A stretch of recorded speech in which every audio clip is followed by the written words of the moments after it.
Very good. Thank you, Julian. Thank you to the Chamber for hosting us again this year. It seems like we were just here. You know, time goes by so fast. I wanted to give a shout out to Mr. Zamias in the back there. He was our U.S. government teacher at Bishop Walls for years, and thank you for all your service. And you're part of the reason I'm up here, so I don't know whether to thank you for that or not, you know.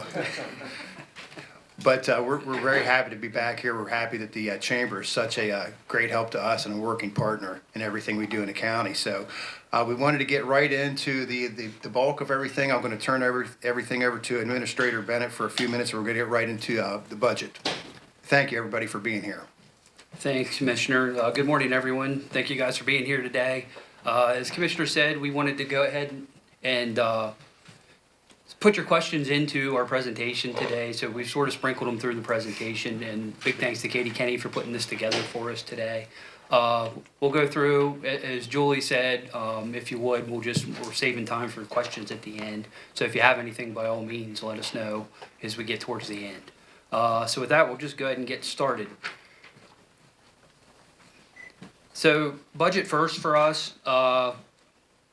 Budget is a big part of what we do, obviously, and it has been a big part of the news over the last 4 or 5 months for us, as we've had some budget concerns, as many others have. So what you see up behind me is probably one of our best slides that we do during budget time. It just shows where dollars are spent and just how they're spent. So you can see, starting, I guess, on my right, education makes up the biggest piece of the puzzle for us, 38% of the budget. Two main players in that, two only players in that. Allegany College of Maryland, right here where we're at about $7.5 million a year, and our Board of Education at $33.8 million a year. So as we begin our budget, education's always a big driver in that budget. There's Kerwin within there for Board of Education. We'll talk more about that as we go through. Allegany College, they've been a great partner to us over the years, and hopefully we to them.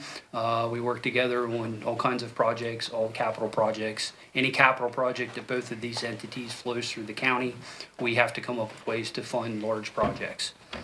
The next in the green there, and it really almost shouldn't be green because it's taking more of our green these days, public safety. This is the biggest growth area we've had.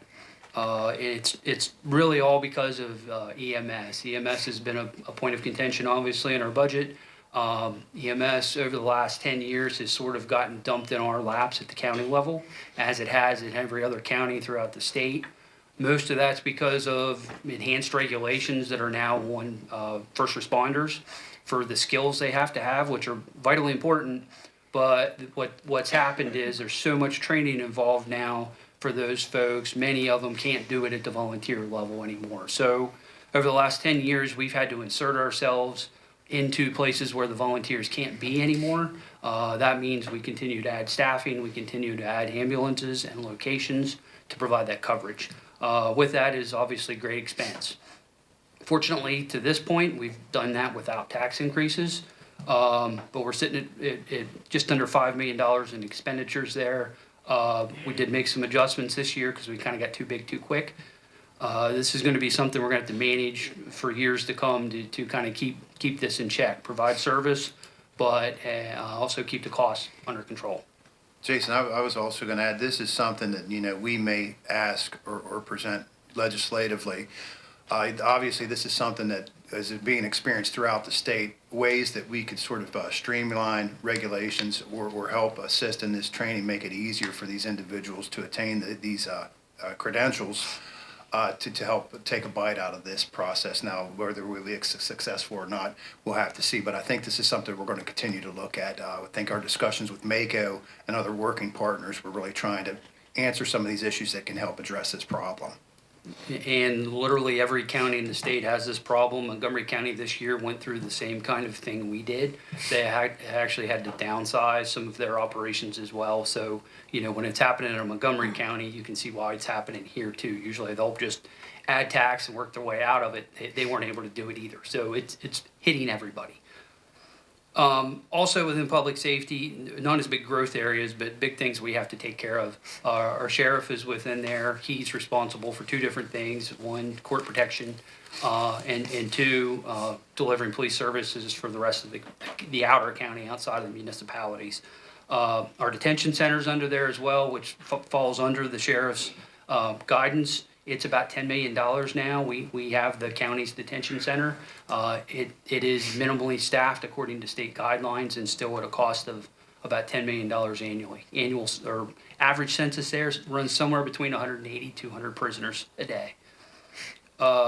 Couple smaller pieces in there. 911 is fully the county's responsibility now. It used to be a shared responsibility between us and the cities many years ago. Now it's completely on us.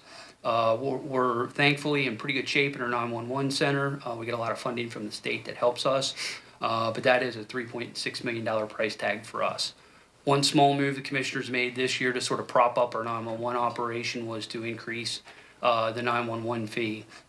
You guys will all see that on your cell phone bills. It's a small charge every month that you get on there. It goes directly to 911. It helps fund most of the equipment we get. So we thought it was pretty vital to kind of bring that up to where it should be and bring it in line with the rest of the state. The smaller pieces you see on here, Public Works in the yellow, 10% of our budget, two main things in there, engineering department. They do all the work throughout the county on engineering roads and bridges. They work in conjunction on all county buildings, in conjunction with Allegany College and the Board of Ed for big capital projects they have there. Those guys wear a lot of hats. We have 5 engineers on staff at the county, and we could probably have 10 engineers, frankly.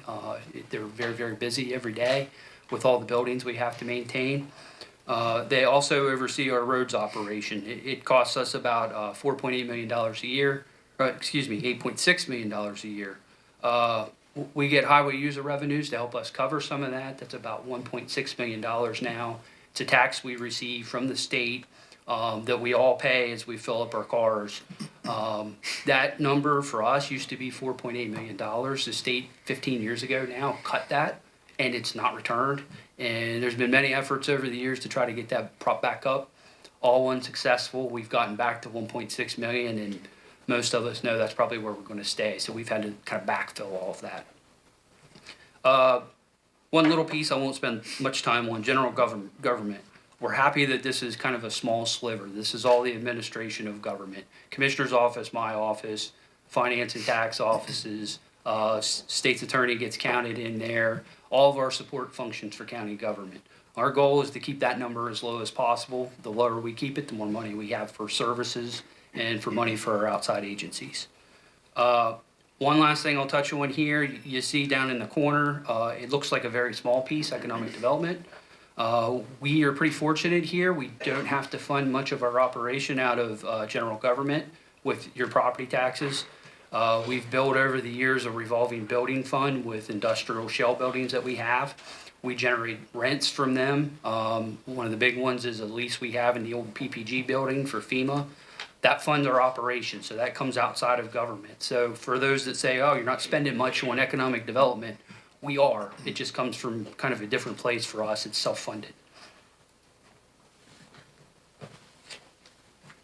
Next one, just kind of a little bit of a different breakdown on our expenditures, and I won't spend a ton of time on this. The bottom blue that you see are our appropriations that we spoke of. So before we really even start every year, 46% of what we do goes kind of right out the door to all of our outside agencies. And you can see we put last year's amounts in there to kind of show that everything's down just a little bit as we had to adjust our budget. We're down just a little over $1 million for the outside agencies. If you look up at our salaries and fringe, we're actually down. We're actually just barely up there. We've frozen positions in the county. We eliminated any open positions we had as we went through the budget process as a cost-saving measure. And as we move through the year, the first 20 employees that leave county service, we're going to go ahead and freeze those positions, not refill for now. That creates difficulties for us, frankly, in some places, but it was kind of a necessary move for now to balance our budget out. The hope would be that we can restore that as revenues return for us. you can see our operating expenditures in the yellow there. We asked all operating departments to cut 10% from their budget this year. Really happy to report that they all came back with even more than 10% for us. Everyone understood that there were some challenges this year. They rolled their sleeves and they got to work. So, we tried to spread these cuts between ourselves, which we kind of bore more of the brunt of it than the outside agencies. We want to always be able to deliver as many funds as we can to our outside agencies.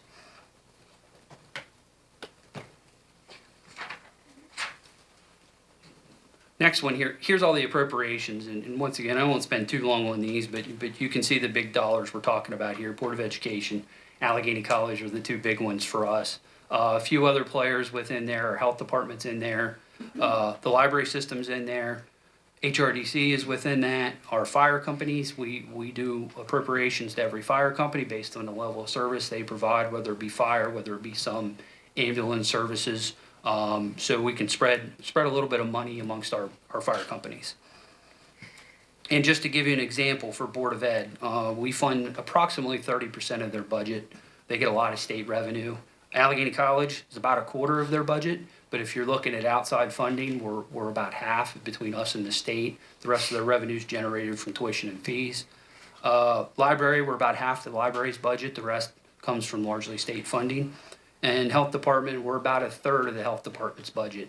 And we have, Dave, I guess I'd say just a little bit of control there, not much. Most of what the health department does comes straight from the state. Right. So we just kind of piggyback and go along with what they're asking us or tasking us to do.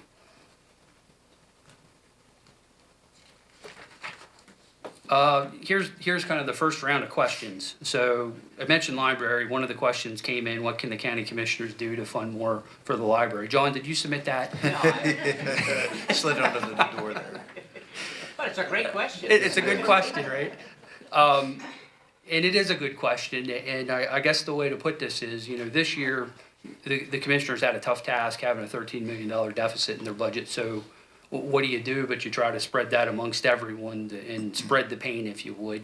Hopefully not hit someone so badly that it massively affects their operations.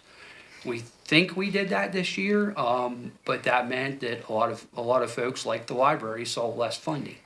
Part of the job of the commissioner, frankly, is to decide how to allocate those funds. And Dave could speak more on this than me, but they chose to sort of be fair in this year.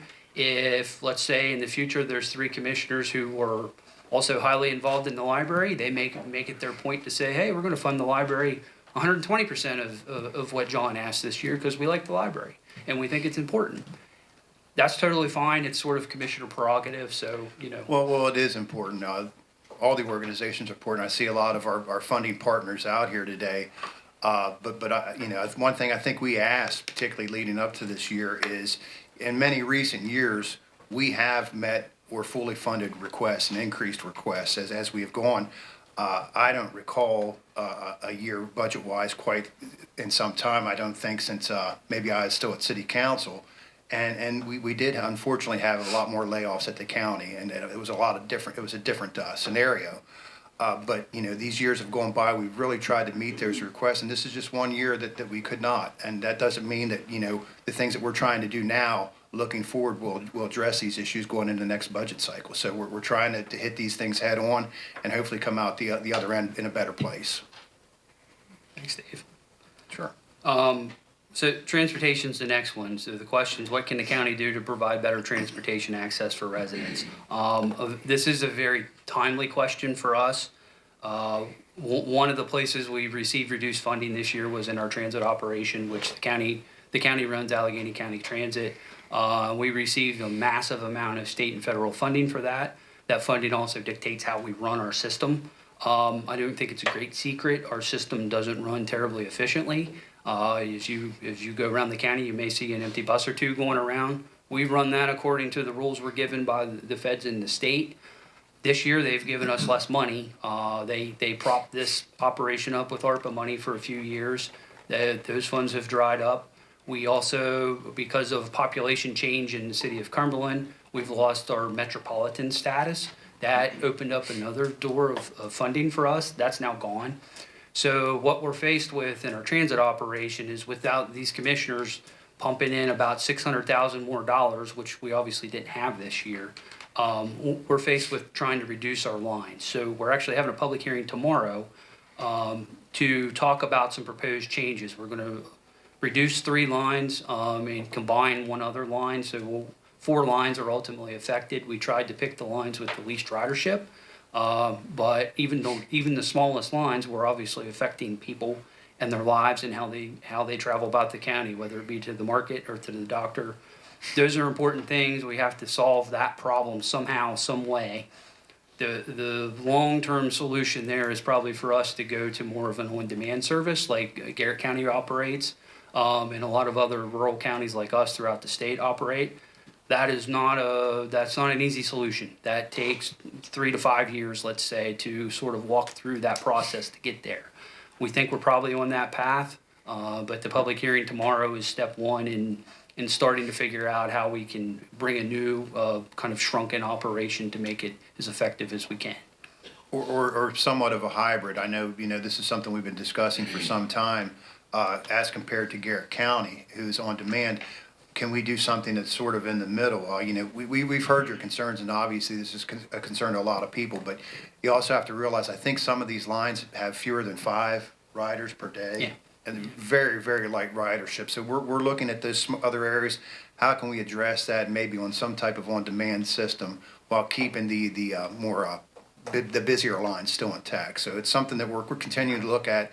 We sympathize with everybody, but we're really trying to work something out that's beneficial for everybody. And on top of that, I'd like to thank Julie and Courtney Thomas Winterberg. We're actually working through a transportation study right now that the Chamber's kind of sponsoring and heading up, and they've really helped us as we've worked through this process, working with a consultant to try to come up with some good sort of out-of-the-box ideas to see if we can fix this. So we're still working through that with them. They're going to be kind of part of this tomorrow as we move through this process, and we'll keep working on it. The goal is to deliver better service with the same dollars.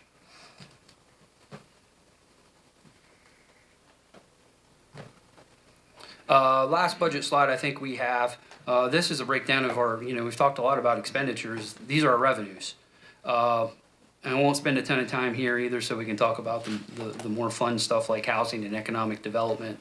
But you can see here, for us, real and property taxes make up a big chunk of our budget. They used to be well more than half of our budget. Things have sort of changed over years as the mix of our revenues has changed. Happy to report that we're finally seeing growth again in our property taxes, and I'll talk more about that here in a little bit. But because of the strong housing market over the last couple of years, it's getting reflected into our property taxes. So there's been some nice things there that we're seeing that good growth. Income taxes up for us, frankly, have been very up and down.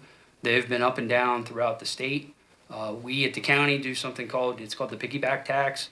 The state we set the rate, commissioners set a tax rate. State of Maryland collects it on our behalf and remits it to us. They do that 10 out of 12 months a year. They do it on a 3-year rolling cycle for income tax returns. So it's a very complicated, convoluted process they go through that even many of us finance folks throughout the state kind of are unsure of what they're doing in there. So we see a lot of volatility in that. We've seen it this year. We've actually seen a dip in our income taxes. We think it's twofold. We think one reason for it is the $15 minimum wage. We actually think it's had the inverse effect on us. We think we've seen employers actually change how they're providing hours to their employees, reducing hours in places to make up for the $15. So we think that's dinged us a little bit. There's one other big one in here which is complicated, but 2 years ago, we received a large income tax from a lottery winner who was here in Allegany County. Hundreds of millions of dollars in lottery winnings for this lucky person. It wasn't either of us. No, we wouldn't be sitting here. No offense. We got $15 million at the county, which was great. Great shot in the arm for us. It's a one-time shot in the arm, obviously. Commissioners did the smart thing and reserved 2/3 of those dollars for future large-scale capital projects, like a project here at Allegany College or like a school project for a Board of Ed. But it had a weird effect on our income taxes. It actually skewed the state's allocation for how they give us money. They, over the last 2 years, have given us way too much money. That sounds great, except for they eventually settle out as they get to that third year and ask for the money back. So we're now seeing that the income tax has dropped back down actually farther than we thought it would. We reserve those over collections within our fund balance, so we've been sitting on them. We think in the next year and a half, we're gonna actually have to pay those funds back. So for us, this volatility is really, it's been difficult to budget. This was one of those years. We saw a big dip here in our income tax, hoping that bounces back. Some of the other, I won't mention much of. Intergovernmental in there, there's one big thing in intergovernmental. We get a disparity grant from the state of Maryland. It's almost $9 million, and it's also tied to our income tax. It's given to counties that receive less than 3/4 of the state average of income tax. So anyone that falls in an allocation gets grant money from the state. We got that this year. We were lucky. The reason there's an increase this year is because last year they dinged us once again for that income tax. For that large collection we had, they actually reduced our disparity grant. So we argued unsuccessfully with the state to sort of ignore that year, and they chose not to, so we saw a dip last year. This year we're back to where we were. One last small one in here, the very small blue sliver you see there is unreserved fund balance. Commissioners made a lot of hard decisions this year in cutting the budget by $13 million. One easy thing you could do would be to say, hey, let's plug the hole. Let's use fund balance to do that. We do have fund balance that could have plugged that hole completely. It would have went against our policy. We have a policy that we have to keep 20% of our operating budget in fund balance. Fortunately, we're right at that level. So commissioners, as we work through this, generally have flexibility in anything over that. So if we have excess, they can spend it. And then that's not necessarily just our policy. That is a lot of the lenders, I think, express that percentage, and which allows us to obtain a certain bond rating and borrow at a much lower rate. So significantly, we're saving millions of dollars as a result by maintaining that particular fund balance. So I mean, people, I think that's part of it. I think people don't recognize. Yeah, it's a great point, because we set the policy 6 years ago, I think, with that intent specifically. As you go to the bond market to borrow, they're looking at your policies, they're looking to make sure you're following the policies. And while we're not going to bond market this year, we will be in the near future. And as we go, the rates are directly affected by if you're sticking to what you say you're going to do. And so far, these guys have done it. So they built this budget with just $200,000 of fund balance. The idea is same at home. You don't want to spend more than you're bringing in a given year. You're building yourself up to a problem. You don't want to use your savings. You don't want to use other things. These guys aren't doing it either. Another round of questions. Some of them tied to budget. Top one. I'm going to kind of cover two in one answer. Surplus to deficit. Can you explain how you go from having a surplus of funding 1 year to a deficit next year? We already explained a little bit of that. I'll explain a little more in detail now. I guess the other question too. There was a deficit for fiscal 24. Why aren't cuts made in advance? So, long story here, but as we prepared last year's budget, commissioners did use about $10 million of fund balance last year in their budget. There was a few main reasons they did so. One was we had funds in excess of our fund balance policy, so they had some flexibility. We had some excess cash that they could use if they so chose. They did last year, and they did to get a couple goals accomplished. One goal, which was sort of handed to us, state of Maryland and Kerwin or Blueprint funding, as many of you have heard about, is massively increased funding for education. We are no different. We got drugged right along with that. We saw a $2.5 million increase last year for our Board of Ed. The Board of Ed locally didn't necessarily ask for it. That was baked into the dollars we had to give them. This is going to continue for a few years for us. As we build up Kerwin, it's a problem for us going forward. How do we fund it? But in this first year, the commissioners had to find a way to fund it. They used some fund balance to do so. Also, what we did last year, we completed a salary study for county employees. We did that for two reasons. One, it was promised many years ago to a couple of the union groups by commissioners. It took us a while to get to it. We got to it. We conducted the study. While the study was going, we experienced the same problem many of you probably in the outside world have experienced, massive turnover in employees. We couldn't keep an employee in our detention center. We had a terrible time keeping our 911 system staffed. Transit was another big one where we just were churning through employees to the point, it was driving overtime through the roof for one. Two, it was starting to kind of risk the integrity of those operations. And the reason they were leaving in most cases is wages. 911 was the perfect example for us. We lost employees, 3 consecutive employees to Walmart. Nothing against Walmart, but when that's happening, we sort of realized, hey, we've got an issue here. We've got to do something. The salary study was sort of their once in a lifetime chance to get things fixed. We did the salary study. It came back with recommendations to get all the different groups fixed comparatively to other counties, to other cities around us. These guys did that. That was at a big cost, but they wanted to do it. It worked. Our employee turnover is kind of stabilized now, and we're in a lot better place from retention and recruitment than we were then. So those were the big reasons they wanted to do it. One of the other ones was in the year prior, we saw a massive increase in EMS for us. We had multiple entities that had failures. We had to sort of prop that funding up.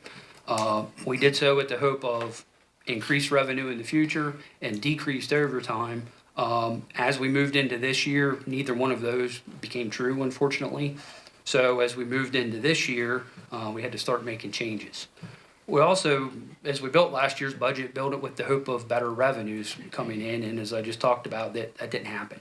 So we had the perfect storm of a couple things happen, and rather than kick the can down the road, these guys decided to deal with it head on this year, and while it's painful, it's dealt with, and we think going forward, we're in a better place to sort of manage everything. Going back to the blueprint though as well, I mean, I know that's been something that's been repeated a lot over the past, number of years. We had a brief meeting about a year or so ago with the governor, and obviously went through issues and concerns and everything. And then finally at the end, I said, "Does you think there's any way we could look a little bit deeper at the blueprint?" And they sort of shook their head because they are hearing this from a lot of counties throughout the state. We didn't have an answer. I don't know if it could be additional gaming funding, additional cannabis funding, the way the formula works or the way it's rolled out. We left that open to them to decide, but this is something that they're hearing throughout the state, and it is being a burden upon the counties. And they've mentioned and they have acknowledged it publicly that a lot of the counties are discussing this. Whether we will see any helpful solutions to help the counties with this burden, I don't know as of yet, but that's something that we're continuing to look at. So one of the other questions here kind of speaks to budget again, budget growth. The budget grew about $20 million in 4 years from fiscal 20 to 24. Can you explain why? And what happens when you have a large employer? What does that affect? So budget did grow during that time. Budgets, as anything else with inflation, they tend to grow. We did have a few things that sort of really changed our budget. The increase in property assessments, as I mentioned, has been a big one for us. That really drove our property tax up. It's a great problem. It's not so great as a homeowner who gets the tax bill. It's great in the fact that our housing market's a lot stronger than it used to be, and the value of your house is a lot better than it used to be. So it's kind of a mixed bag, but for us at the county, it's a good thing. We've got more revenue. Income taxes had the fluctuations, as I mentioned. We've also in that time seen a $600,000 increase in our highway user revenues. The states tried to get us back a little bit of what they took away years ago. So we've seen some increases. That's kind of bottomed out now. I don't think we'll see much more there. We've also seen about $1 million in collections from transport fees for EMS come in. So in 20 we didn't have much of that. Now we do. So that's sort of the reason for the growth. That growth, it sounds like, well, hey, county, you should have a whole lot more money. Well, in that time, we're giving out almost $5 million a year more in appropriations. We've seen our EMS operation grow by 30 employees in that time because of necessity. So while we have extra money, there's extra things happening that are driving costs. And we see it no different than you guys all do at home. The cost of everything is through the roof today. That translates to us at the county as we go to buy gas for our vehicles, as we buy supplies. The cost of everything is up. Health insurance is up. Everything basically is up. I think one other thing we were going to add, and we'll get into a little bit more in the economic development part of this, is housing's coming online, current businesses coming online that, over the next couple of years, we really look forward to having that give a boost to our budget as well. So then, one last question we had here, deficit. There was a deficit for fiscal 20, or sorry, I'm reading the wrong one. Commissioner involvement, let's go to the top. Do the commissioners receive monthly budget recaps, and do they accept or adjust all budget requests? We're actually starting something this year as a result of all the budget issues we've had. We're actually going to have quarterly meetings now where we're going to present sort of an update on our budget and where we stand. Historically, we didn't do it so formally. We want to do it more formally now, so that's going to begin probably in the next month or two.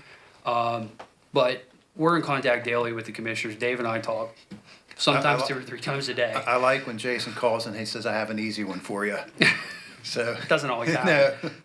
No, but it does, and as Jason said, we're in constant contact, and obviously there are a lot of other things that come up or looking ahead that we need to start looking forward to, and challenges down the road as well. So we work together on getting those, keeping those things moving forward.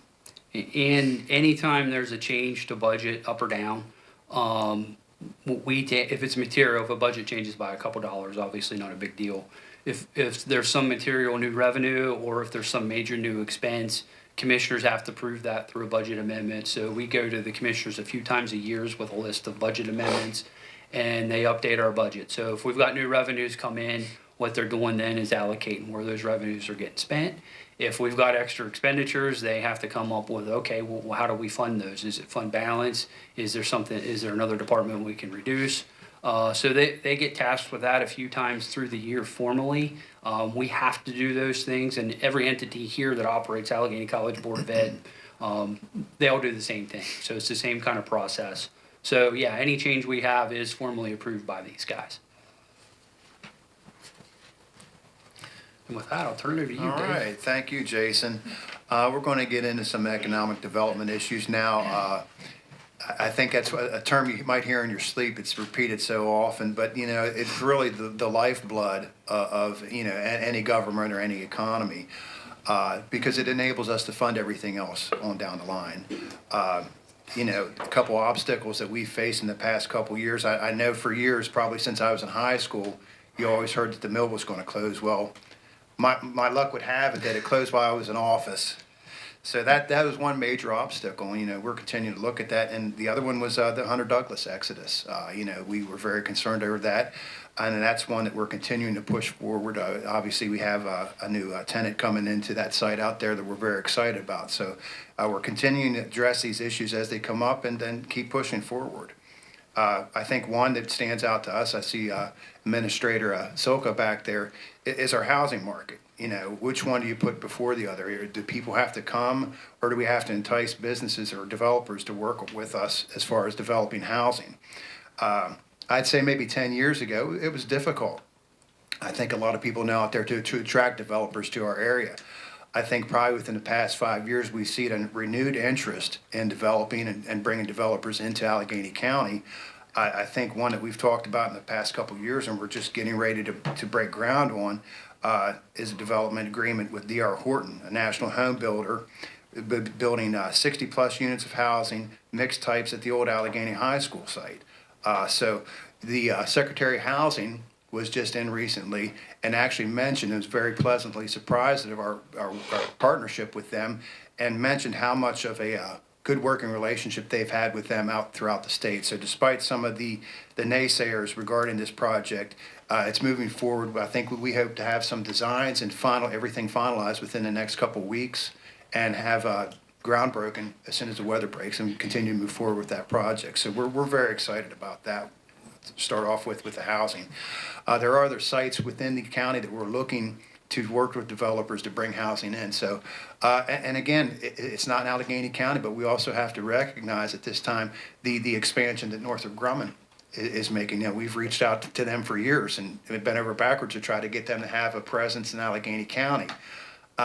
They're continuing to build in Mineral County, but that doesn't mean that we can't have housing and other amenities here to attract those people to live in Allegheny County as a result of that. We're currently continuing to work with the city, for a lot of infill projects and construction throughout the city, previously acquired and dilapidated buildings. I think that's been a great success. I think if you drive through town, you'll see some of these little pockets of areas that are being picked off, and the city's been a great working partner with that also. The city is also currently looking, relaunching Memorial Hospital site. I think we're very optimistic about that due to the interest that we've seen with various developers looking to come in and develop in our area. Pritchard Farms in Frostburg is continuing to expand faster than probably the developer can keep up with. So that's always good news too, and that's a great project. I don't know if people are aware where that's at, right off of 68 there. It's a beautiful little development right on the edge of Frostburg. Main Street upper story development and redevelopment continues to grow. You see this greatly on the downtown mall. I think between new offices, new living places as well, the mall, you could probably expect hundreds of more people living and working in the mall on any given day in downtown. And this is happening in Frostburg too as well. A lot of the buildings they're trying to, I think, redevelop part of their Main Street as well. Government supporting these new projects. We're trying to kickstart this with demand, intention of helping people get to where they need to be and us getting out of the way and just helping however we can to make these projects and actually anything that people want to look to do in Allegany County to move forward. I think two of the things I also wanted to mention, we are in talks currently with Berkeley Springs Instruments. People may remember they just did a new site in the Frostburg Business Park. Well, they were looking to do an expansion. They were actually looking elsewhere. We're trying to entice them and moving forward, possibly with them locating and having this addition in the Frostburg Business Park. The significant thing about this company too, they have a pipeline with the university at Frostburg. So what they do is they bring students in, train them, and then they have a job ready and waiting for them upon graduation. So this, I think, also addresses a lot of the younger people that we're losing upon graduation every year that leave the area. So they're looking to expand in the Frostburg Business Park. And Sierra Hygiene, I think last time we were here, or maybe the time before, we mentioned that they're doing an expansion in the Frostburg Business Park as well. They're a subsidiary of Websteron, but they're actually currently looking at a second expansion, another 100,000 plus square foot facility in the Frostburg Business Park. And I don't know with that and Clem Environmental, if the Frostburg Business Park might be getting close to being full. It'll be full at that point, yeah. Yep. As we mentioned, I think last time Clem Environmental has done, I think, all the legwork and everything they need to do. They're a medical waste recycler also located in the Frostburg Business Park, and they should be ready to break ground at any time. We're constantly working to bring new businesses into our area. We're in constant contact, as Jason said, with the administrator, but also with economic development. We're trying to find ways to make it, give incentives for people to come here. But I think the people that come here, the interesting thing is they mention how well they work together with our staff and how well the area is suited for their needs. I think these newer businesses coming in, and you see, again, with places like Sierra Hygiene that's looking to do an expansion, I think that speaks in volumes that people are looking to reinvest and get more of a footprint, and they're really establishing themselves in Allegany County. We're concentrated on circular businesses, looking at our area to how regulations can fit these type of companies and medium to high-paying jobs. We mentioned, I think it was in the news recently, about Kingspan is taking over the former Hunter Douglas site. This is a business that works with housing needs, insulation, and other items for building projects. I think around 100 jobs starting out. The job starting rate is a lot higher than previously was at this site. So we're excited about that as well, higher paying jobs. And they're currently looking at making an expansion on this site as well. So we're excited to have them coming in. And that sort of addresses the issue, one of the issues that I mentioned at the beginning regarding the Hunter Douglas site. It is not vacant anymore, and they're looking to put in a rail spur as well. So we're looking to get that going forward. Nexus and Bergmeyer are both in progress of moving into the Mexico Farms Industrial Park. Nexus offers a solution to rising sewer sludge and water issues, transforming waste into biochar. When applied to farmland, biochar encourages fertile crops, promotes water retention, and improves agriculture sustainability. Bergmeyer is also locating a waste transfer station in the business park as well. Both of these will increase tax base and offer additional employment. As we mentioned, Clem Environmental Services is a leading player in the field of waste management, at the forefront of groundbreaking approach to handling regulated medical waste. And I know there was a story maybe a year or two ago in the Baltimore Sun about some of the issues that people were facing with medical waste recycling. This addresses it, I think, head on, and they're also developing technology that they could sell to other facilities for manufacturing how to address medical waste. Kingspan, as we had mentioned, has purchased the Hunter Douglas building. Roofing, waterproofing, and newly formed division. They are Ireland-based company specializing in energy-efficient roofing solutions. So we have a lot going on. We have a few more questions here in our agenda that we'll address. Turn it back over to Mr. Bennett. Thanks, Dave. Yeah, so to handle a few more questions from you guys, windmills was a question. Why were windmills approved for Dan's Mountain, and what benefit do they offer the county? We've all heard about the windmills over the years. We can all see windmills in any different direction we look here in the county. The project on Dan's Mountain is obviously the first one in Allegany County. It's been very contentious, as most of you know. This project's been ongoing for pushing 15 years now. I'll say this, not them passing the buck, but this current set of commissioners has actually taken no action on this group being here. This is all based on prior commissioner actions. They've gone through the court process twice over now and been approved to proceed. They've applied with, or complied with every ounce of county code that we have out there, which is pretty onerous. To their credit, they've met everything that's been asked of them. So now the project's starting to go up, as you guys can see, as you drive into LaVale. What do we benefit from it? First of all, it's a $160 million project. That means in the construction phase, there's some jobs here. They do bring crews in. Those crews do have to stay here, so they've been filling up our hotels. There's been some local construction company activity from it. What gets left when the project is done is we're negotiating a pilot with them right now. Pilot is payment in lieu of taxes. Anytime you have a project like this, you have to negotiate an agreement like that, essentially. What it does is smooths their tax payment over the years. It equates to what they would pay on the open market. It just smooths the payment. We're working through that right now with them, but the estimate right now is somewhere between $800,000 and $900,000 a year in property taxes for us. So as we set that agreement, it'll be set for a 20-year term. They'll come back to us, probably someone else, probably won't be us too. They'll come back to someone at the county in 20 years and renegotiate based on what they do with the property. You'll still be there. Maybe. Also, you know, I don't know that I think this is the green energy. I don't think that it can solve every energy issue that we have. It's unfortunate because I think how efficient of a plant that AES and what a good working partner they have been over the years. And I think everybody knows what has happened there. They are not just, this wasn't an Allegany County or a state of Maryland decision at AES. It was a decision company-wide that they're not going to burn coal anymore. Now, luckily, over the past couple of months, they have reached back out to us, and we've been in conversations with them of how to adapt or readapt this particular facility to make it efficient and keep it a workable site moving forward.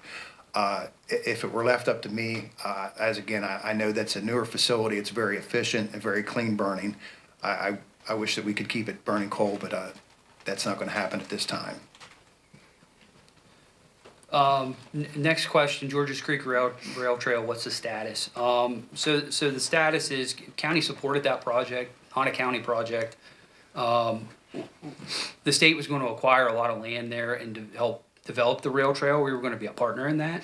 That investment they were trying to make ultimately fell through. Their negotiations with the landowner failed. What has happened in the meantime is the Scenic Railroad has gotten a lease for the line that still runs there. They're working on upgrading that now, and the hope would be that there's some trail system established as part of that. But for now, at least from our end at the county, we're sort of a little bit hands off with that project.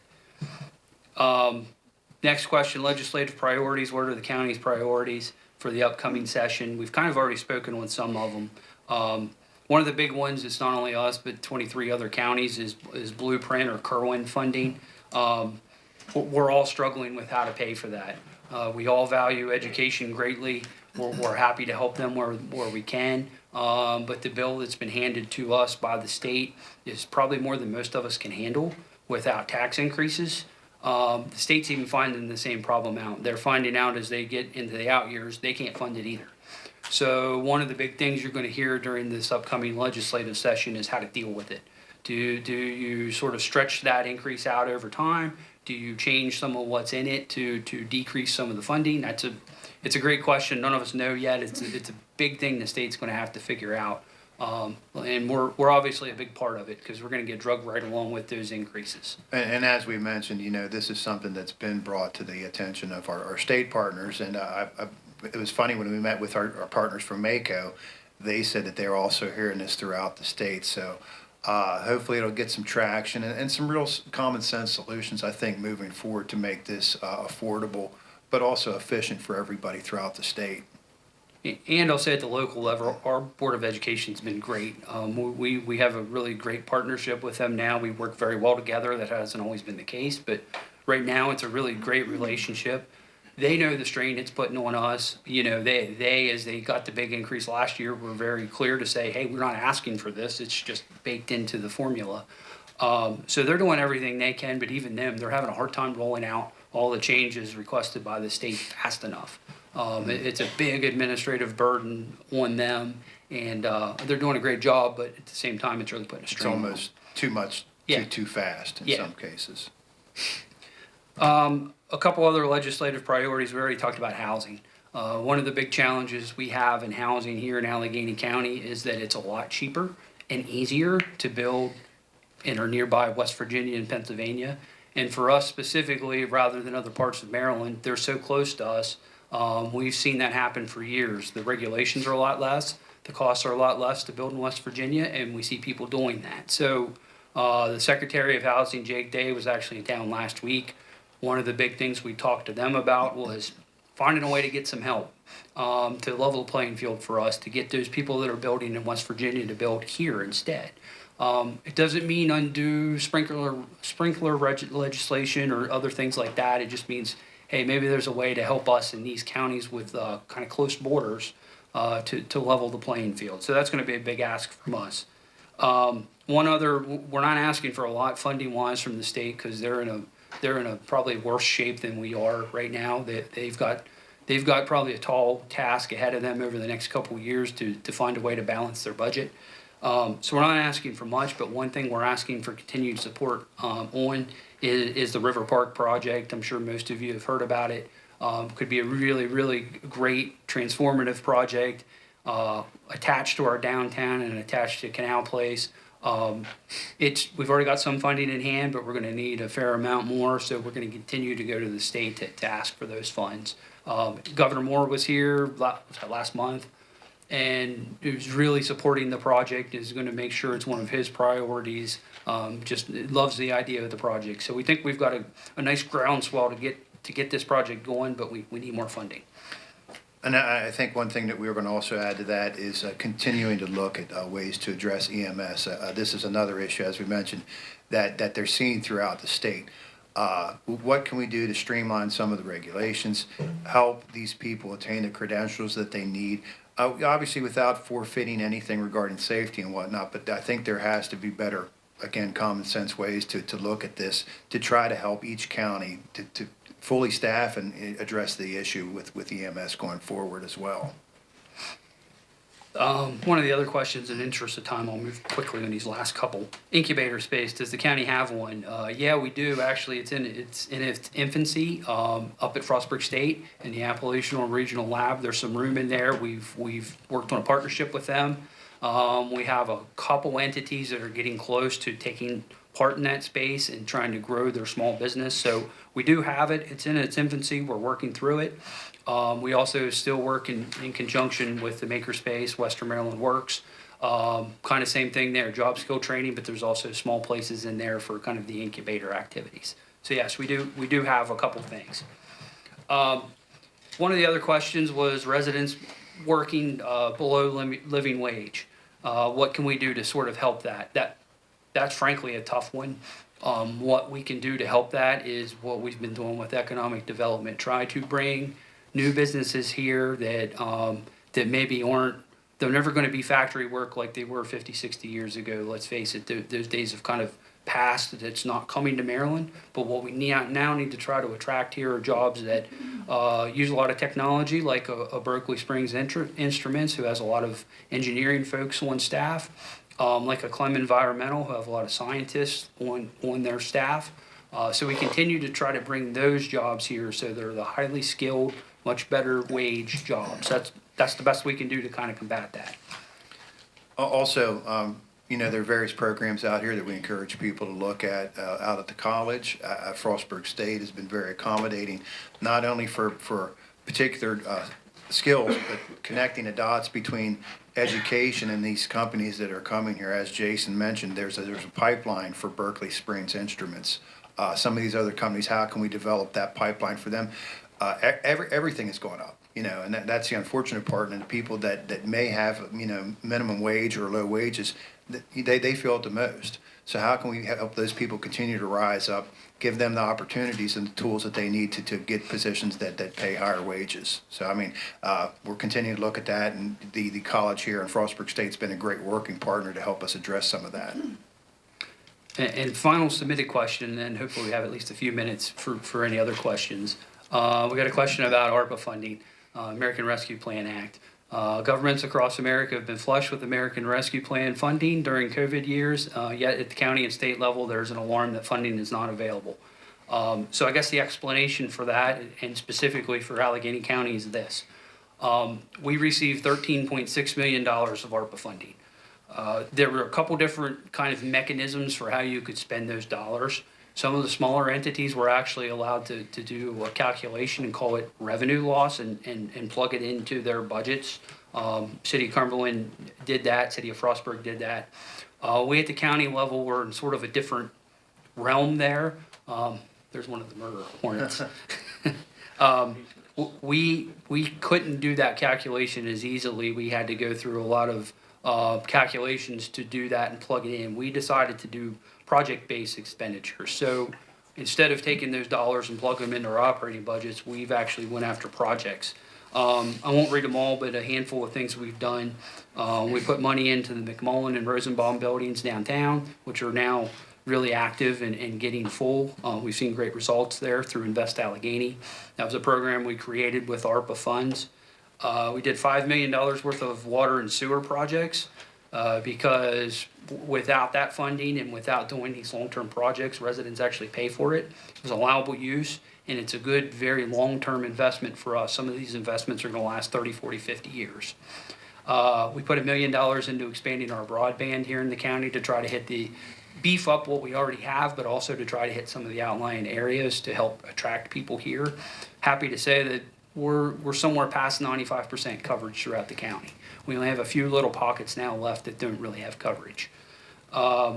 We put money into upgrades at our detention center. We partnered with the City of Cumberland on the skate park. We acquired an ambulance with that funding. We did a big marketing program with our tourism department for, especially during COVID, sort of live here, work somewhere else. You can still play here. It worked very well for us. Our housing market's pretty hot right now, and we think that's a big reason why. So those are some of the expenditures. So for us, we never really rolled them into our operations. They're one-time uses. Those funds had to be allocated by the end of this year, and we're about 99.5% allocated at this point. So we spent most of the funds. So now we just have to manage budgets outside of ARPA, which I think we're okay.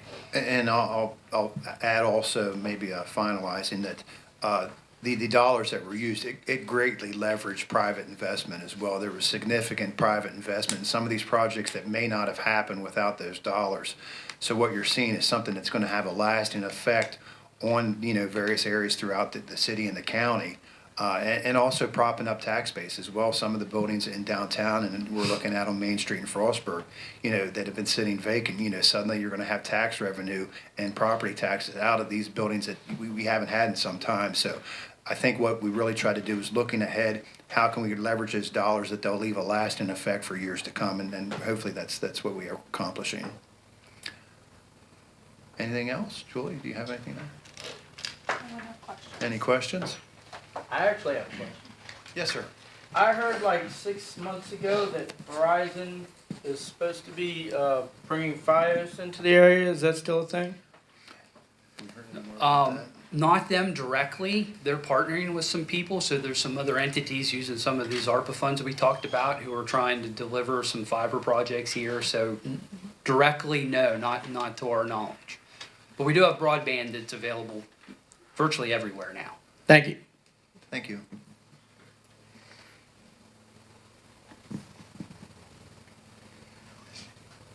What are you going to ask, Katie?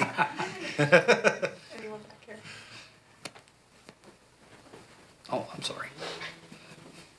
I'm not paying attention. Just giving you very the well. signal. That better? Thank you, Jim Zamias, WCVC. Is there any movement on the 6 employees from EMS who had to be let go? Is there any new offer coming to them? Anything happening in that regard? Thank you, Mr. Zamias. That's a really good question. I think starting out initially, I believe all 6 had agreed that they were working part-time, and I think since that time, some have been hired back actually through as other people have left as well. Do you want to mention that? Yeah, I'll add to that. So your timing of the question's pretty good. We actually just formally made an offer back to all 6 to bring them back on. We've had some other attrition in our EMS. We've had some other people leave.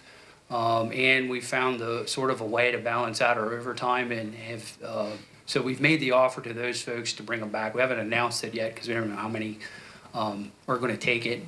They've all been working in a part-time capacity since then with us.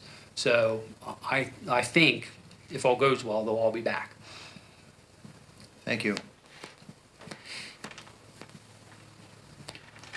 We must have covered everything. I think that's all the questions.